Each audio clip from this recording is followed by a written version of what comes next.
Bom dia, graça e paz, sejam bem-vindos.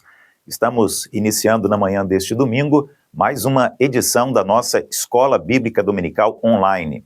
Também está começando agora, domingo, às 9 horas da manhã, a nossa EBD presencial, que acontece nas classes com os professores e alunos no templo da nossa igreja. Convidamos você, sempre que possível, venha, esteja conosco.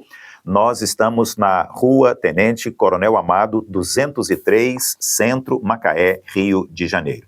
Para você que por alguma razão não consegue estar participando da EBD presencial, nós sempre trazemos aqui um pequeno resumo, uma síntese do estudo bíblico que acontece de maneira mais ampla e profunda na classe com os professores e com os alunos. Nós vamos orar e logo após estaremos trazendo o tema deste domingo. Vamos falar juntos com o Senhor, o nosso Deus. Pai, obrigado por este dia, por esta manhã, por este tempo especial que o Senhor preparou para glorificar o Teu nome em nosso meio.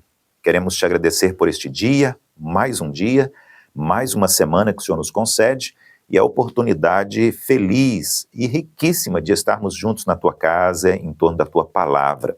Pedimos, por favor, ó Deus, que nesta manhã, mais uma vez, o Teu Santo Espírito esteja ministrando, esteja falando clara e poderosamente ao nosso coração. Em nome de Jesus, oramos. Amém. Nós continuamos a nossa série de estudos considerando os momentos especiais que marcaram a vida e o ministério do Senhor Jesus aqui entre nós na Terra. Há cerca de 2000 anos ele veio como uma prova incontestável do grande amor de Deus por nós. A Bíblia diz que Deus nos amou de tal maneira que enviou o seu Filho unigênito para que todo aquele que nele crer não pereça, mas tenha a vida eterna. E durante aproximadamente 33 anos, o Senhor Jesus viveu aqui entre nós para tornar-se o ungido de Deus, o Messias da promessa, para tornar-se o Cordeiro de Deus, para ser o nosso Senhor, o nosso Salvador eterno. Hoje nós continuamos a série de estudos exatamente colocando foco sobre a vida do Senhor Jesus. Cada momento, cada fase especial dele, qual a sua importância, qual o seu valor e como nós podemos aplicar estas verdades que estão nos evangelhos para nós hoje, aqui e agora, neste tempo. Bom, a nossa lição de hoje é a lição de número 11 e nós vamos falar sobre o tema Hosana nas maiores alturas, com base nos textos de Mateus, Marcos, Lucas e João, ou seja, todos os 4 evangelhos que narram desde o nascimento até a ascensão a história do Messias, o Senhor e Salvador Jesus Cristo. O versículo-chave do nosso estudo bíblico de hoje, Mateus 21, no versículo 11. E as multidões respondiam: Este é o profeta Jesus de Nazaré da Galileia. O objetivo do nosso estudo hoje, caracterizar as ações do Senhor Jesus ao entrar em Jerusalém e ao purificar o templo. O que podemos aprender nesta revelação de Deus acerca do seu Filho unigênito? Como podemos aplicar estas verdades para nós hoje? E como elas fortalecem a nossa fé, a nossa confiança, a nossa esperança em todas as promessas que ele fez para nós.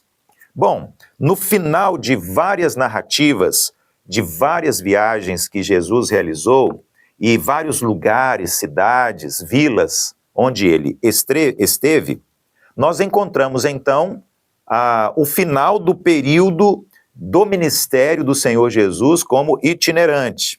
Agora, ele está na sua última semana, e a sua última semana é em Jerusalém.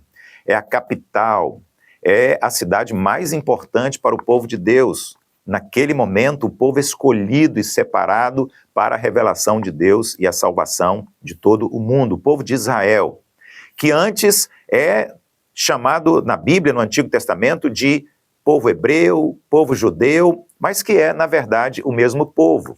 Só que em cada tempo, em cada momento diferente, mas é a mesma nação, é o mesmo país, é o mesmo povo. E Jerusalém era a capital religiosa, política e econômica.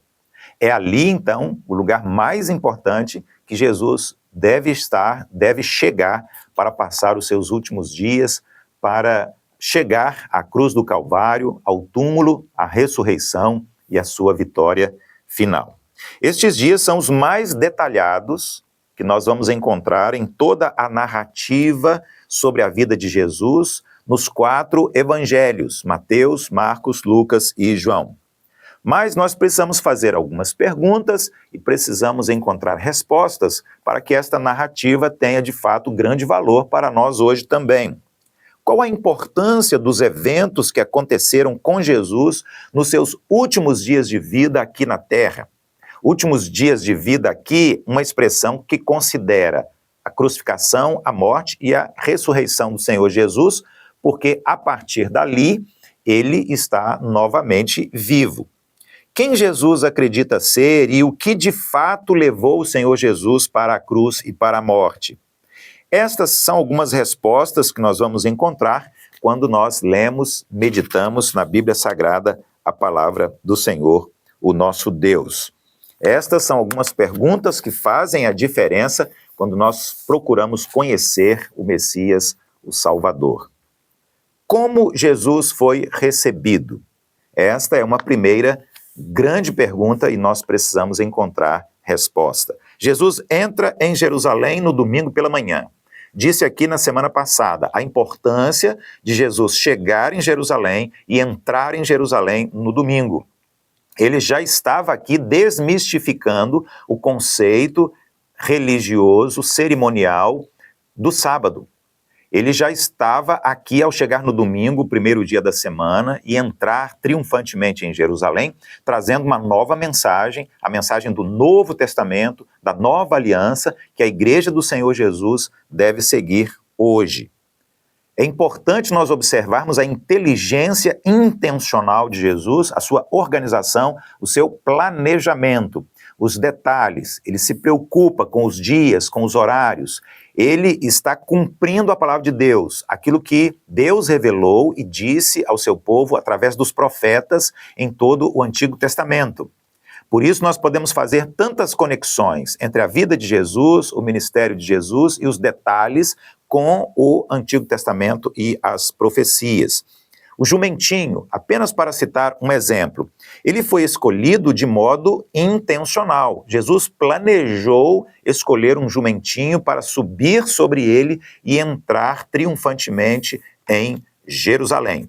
Por quê? Há uma explicação bíblica, teológica, para Jesus entrar sobre um jumentinho.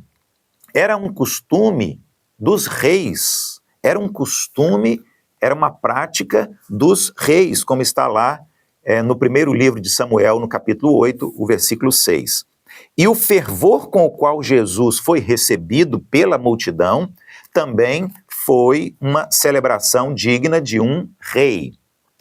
Eles já conheciam Jesus de ouvir falar, alguns estavam seguindo Jesus, alguns já estiveram pessoalmente com o Senhor Jesus. Quando ele chega em Jerusalém, a sua fama já se estendia de modo que Jesus não era um estranho. E eles o receberam de maneira digna de um rei. Salomão, o rei Salomão, por exemplo, montou numa mula e foi ovacionado nas ruas quando ele foi proclamado o rei de Israel. Mateus, capítulo 21, afirma que essa entrada de Jesus cumpria uma profecia que está nítida no livro de Zacarias, no capítulo 9. Em Zacarias, a Bíblia fala da intervenção de Deus para salvar o seu povo, algo que é anunciado com a chegada do rei. Jesus é o ungido de Deus, como os reis do Antigo Testamento. E ele vem para ser o rei do seu povo e para salvar o seu povo também, como o profeta Isaías e todos os demais haviam anunciado. Assim, destaca-se a intencionalidade de Jesus ao fomentar tal evento nos seus mínimos detalhes, incluindo aí a presença desta figura emblemática, o jumentinho. Qual foi a reação da multidão? Lucas, o evangelista, nos conta que havia uma multidão de seguidores em torno de Jesus. Ele está sobre o jumentinho, ele está entrando pelas principais ruas, as avenidas de Jerusalém, e uma multidão em torno de Jesus, louvando, adorando, exaltando, gritando, cantando em alta voz, como era típico, era comum no comportamento deles quando estavam realizando um culto de celebração ao Senhor, o nosso Deus. As declarações do povo relembram também o que está escrito na Bíblia. Agora, o Salmo 118.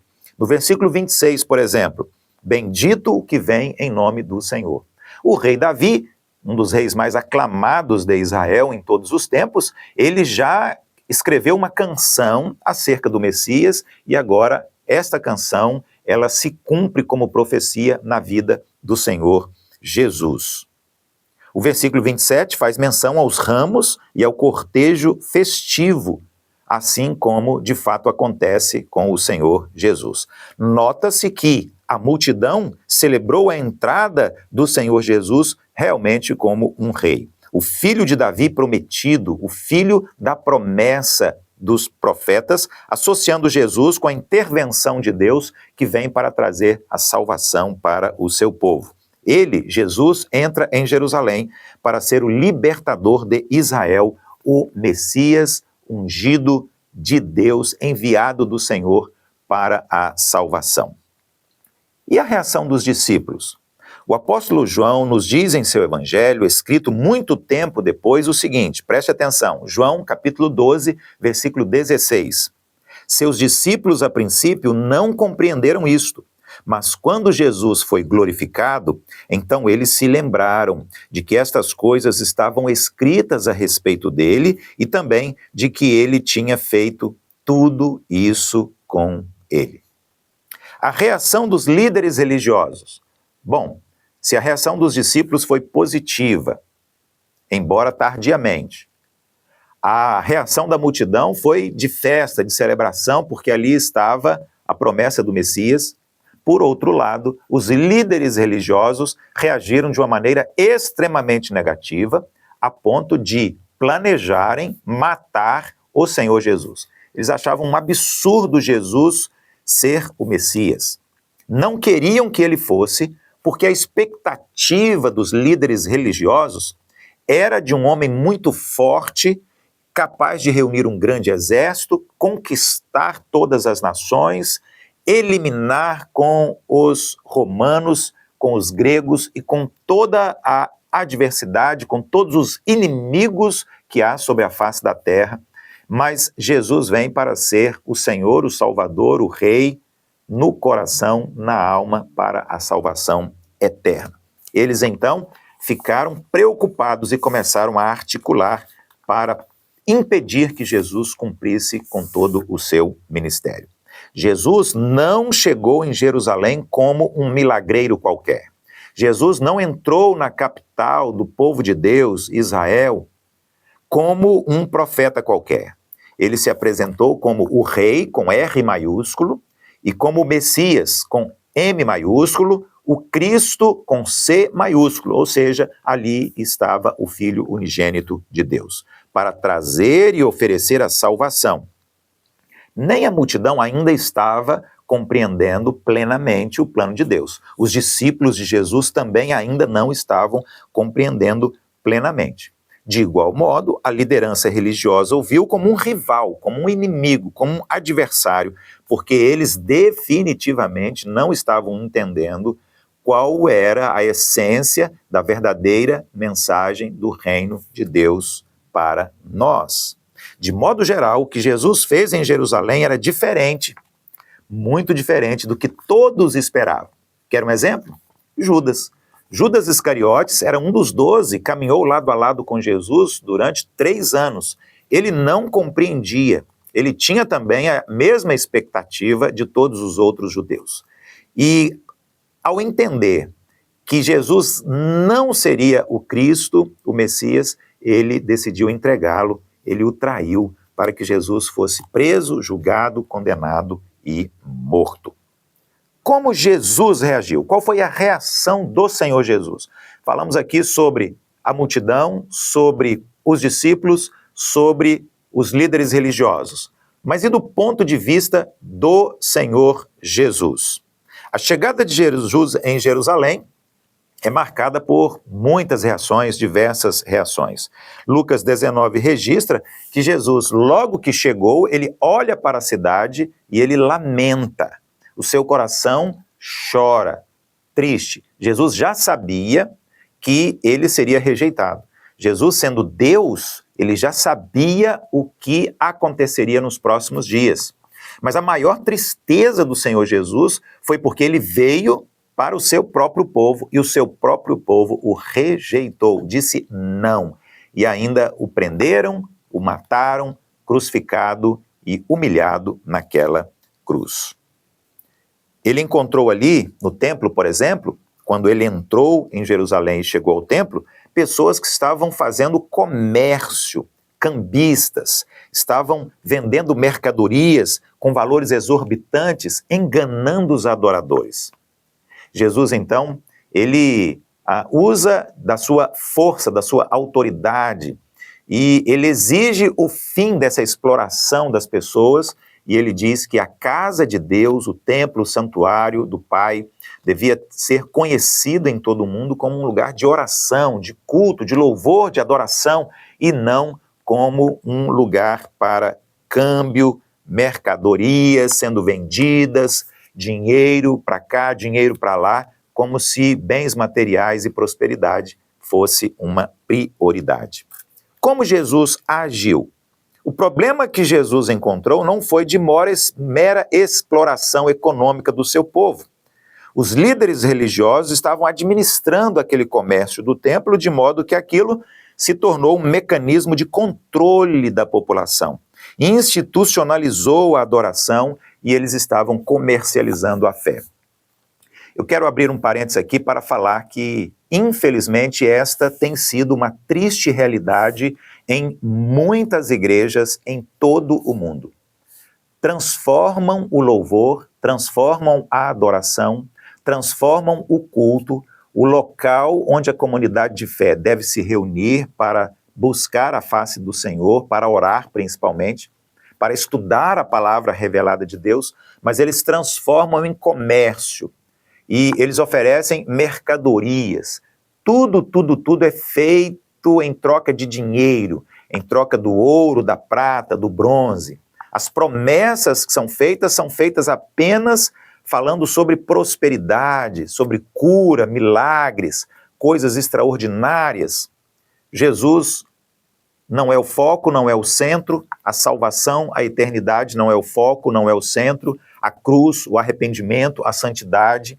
Infelizmente, aquilo que aconteceu e que Jesus combateu frontalmente no seu ministério continua acontecendo. Precisamos orar pedindo que o Espírito Santo de Deus nos dê discernimento espiritual para não sermos enganados por estes ventos de falsas doutrinas. Jesus reagiu de uma maneira intensa, de uma maneira profunda, combatendo aquela heresia, como nós também devemos fazer e não aceitar que isso faça parte da nossa vida religiosa. Entretanto, ao estabelecer aquele comércio, o templo deixava de ser um lugar sagrado para servir como um centro físico ou cívico qualquer. Deixava de ser um lugar de adoração para ser um lugar de política e de comércio.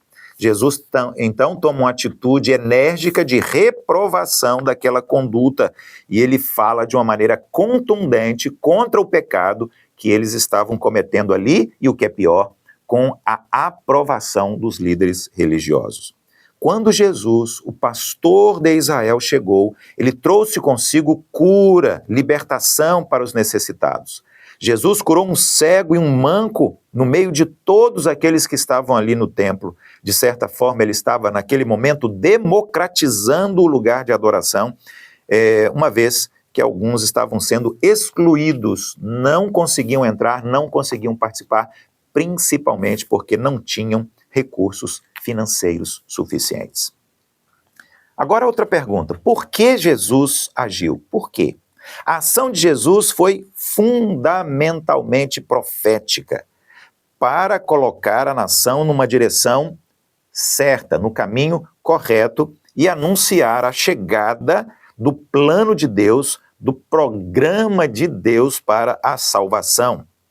Daniel Book, em seu livro Jesus segundo as Escrituras, vai dizer que Jesus é esse personagem que chegou, mas Israel precisava estar preparada para o Messias.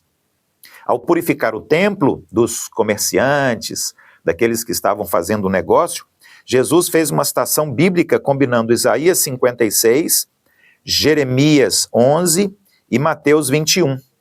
Está escrito: a minha casa será chamada casa de oração, mas vocês estão transformando a minha casa num covil de salteadores. Conclusão: precisamos buscar a Deus com nosso coração sincero. Precisamos buscar ao Senhor para compreendermos a sua palavra, a mensagem bíblica, e para seguirmos com fé.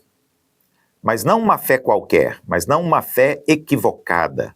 Precisamos crer na verdade, e a verdade está aqui nas Escrituras Sagradas, na palavra de Deus.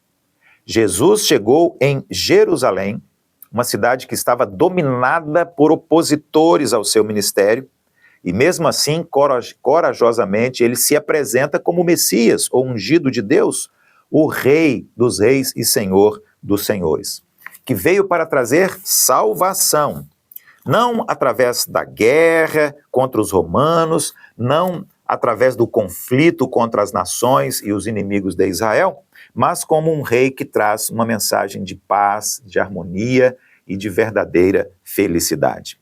As ações de Jesus nos últimos dias do seu ministério, na última semana do seu ministério, na capital de Israel, a cidade de Jerusalém, onde estava o templo, o centro do louvor, da adoração, da busca de Deus por parte daquele povo, complementam essa apresentação de Jesus como o ungido, o Cristo, o Messias, o Senhor e Salvador.